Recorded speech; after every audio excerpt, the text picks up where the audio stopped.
muito tempo já, anos, que eu tento fazer pão bem.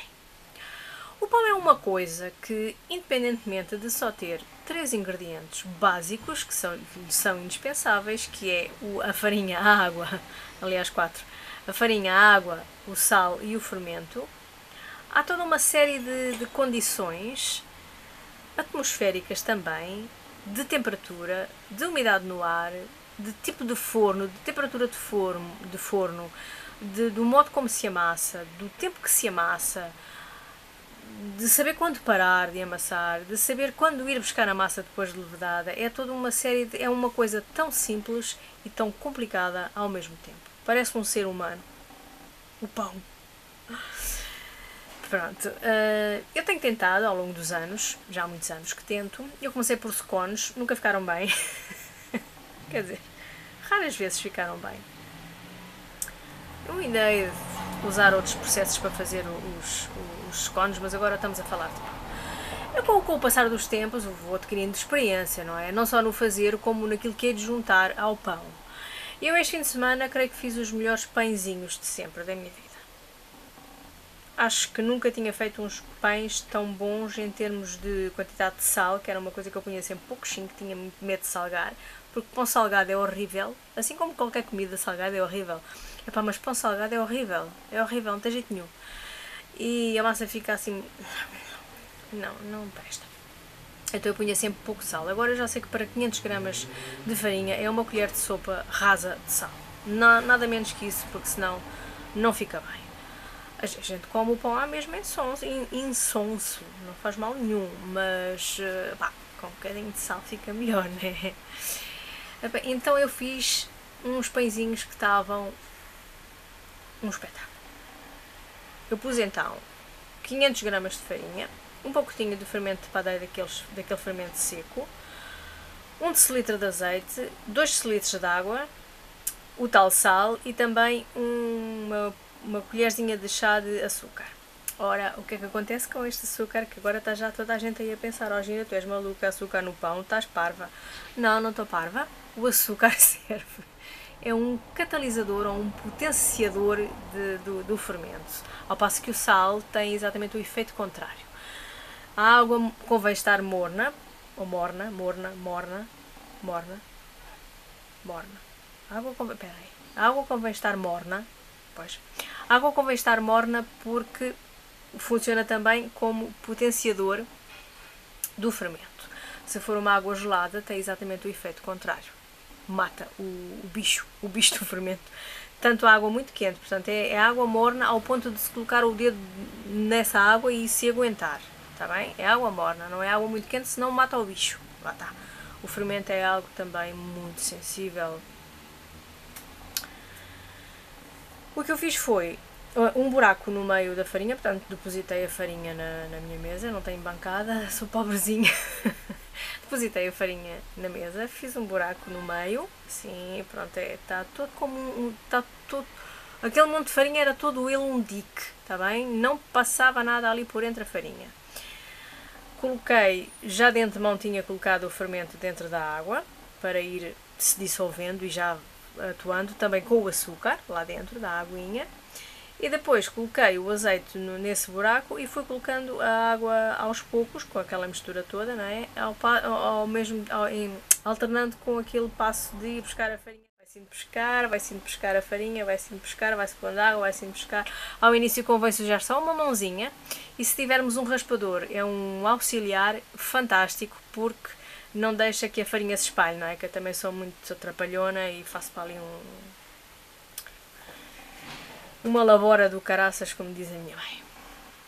Então, a minha mãe diz labora, não diz caraças, diz labora. Uma labora é uma sujeira, é uma nojice, é uma vergonha em termos de porcaria. Faz-se uma grande porcaria. Pronto, cá em Lisboa diz, vou fazer porcaria. Fiz uma porcaria do caraças. Não, no Alentejo diz uma labora. Faz para aí uma labora. Pronto, é isso. Está explicado. Não, eu não fiz para o alentejano. Então amassei aquilo. O azeite, o que me pareceu foi que a gordura do azeite, eu nem sempre tenho colocado azeite, às vezes ponho manteiga, mas dá-me a ideia que o azeite é o melhor que há para isto. É só um bocadinho, está bem, de azeite. A ideia que me deu e que me dá é que o azeite faz com que a massa se despegue mais facilmente das mãos, portanto não é tão desconfortável, pronto, que é um desconforto danado a gente estar a amassar e a massa. Eu já tenho juntado outra gordura, não percebo porque é que desta vez me correu bem, ainda bem que me correu bem, mas vou contar o resto. Depois coloquei, pronto, quando achei que estava, quando achei que estava amassado foi assim, eu pensei assim, olha, está a dar a música tal, que agora não me lembro qual é, portanto não vou aqui fazer o registro de música era, mas estava a estar no rádio uma música qualquer. E eu pensei, olha, quando a música acabar, acabo de amassar. Então a música acabou, eu acabei de amassar, portanto, este amassar tem que ser vigoroso, está bem? Não pode ser fofinho e queriducho e brando, está bem? Tem que ser uma coisa com convicção, vá! E tem mesmo que ser. Então a música acabou, eu fiz para ali mais umas amassadelas, e tem que se esticar bem, tem que se fazer assim, com esta parte assim, que é para desenvolver o glúten, não é? E coloquei numa taça untada com azeite e depois coloquei lá dentro a massa e depois virei outra vez, que era para ela ficar com azeite em todo o lado. Ficou com azeite. Pula debaixo de cobertores e mantas, ali muito quietinha, muito fofinha, no meu quarto, portanto eu não pus debaixo dos lençóis, mas foi quase. Pus num sítio, portanto, o pão, lá está, é uma massa muito sensível, não pode apanhar correntes de ar porque ele constipa-se, atchim, cof. Não podemos ir lá espreitar, deixa lá ver como é que está. Não, deixa estar 2 a 3 horas no mínimo, pá, no mínimo, está bem? Deixem estar. Eu cada vez que entrava no quarto achava a piada que cheirava a fermento e punha assim a mãozinha por cima e estava quentinho. Aquilo é vida. O pão está vivo naquela altura. É incrível. Está mesmo. Depois fui para. Quando passaram 2 ou 3 horas, fui buscar a massinha, né? E coloquei em cima da bancada e amassei só um pouquinho. É uma coisinha de nada, uma coisinha assim muito suave. Aí sim é que é para amassar suavemente. Dividi em 12 e coloquei num tabuleiro cheio de farinha. Porque é horrível o pão pegar, tem mesmo que ter muita farinha no fundo do tabuleiro, tem mesmo que ser. Depois, o que eu fiz foi uma mistura que aqui há uns tempos, muitos tempos atrás, eu vi num programa uma cobertura que se fazia, que se colocava por cima do pão para ficar assim uma coisa mais crocante. E então, eu dá-me a ideia que essa mistura era feita com cerveja, mas não tenho bem a certeza. E então eu fiz com água, não tinha outra coisa. Então tem que ser assim uma papa muito líquida, feita com farinha e água, não pus sal.